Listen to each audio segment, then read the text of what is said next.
असं म्हणतात की काही ठिकाणी आपण कितीही ठरवलं तरी जाता येत नाही, तिथून बोलावणं यावंच लागतं. असाच अनुभव होता माझा उज्जैनचा. मी पोहोचले होते श्री महाकालेश्वर मंदिर उज्जैनला. असं म्हटलं जाते विश्वातील 3 पवित्र पूजनीय शिवलिंगांपैकी महाकालचे महत्त्व सर्वात जास्त आहे.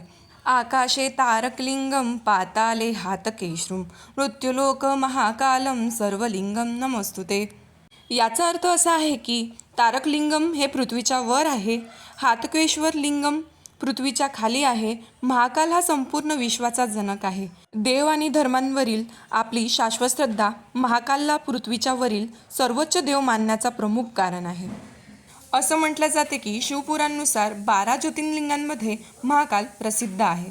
श्री महाकालेश्वर मंदिरचं दर्शन घेऊन आम्ही समोर आलो होतो श्री कालभैरव मंदिरला. भैरवाला प्रसादाच्या स्वरूपात मद्य अर्पण केलं जाते, म्हणून तिथे जास्त जसं तुम्ही एंट्री कराल तर तुम्हाला तिथे दारूचे दुकानं हे जास्त दिसतील. हे अतिशय प्राचीन मंदिर शिप्रा नदीच्या काठावर आणि शहरापासून 4 किलोमीटर अंतरावर आहे. तर असा होता माझा उज्जैनचा अनुभव.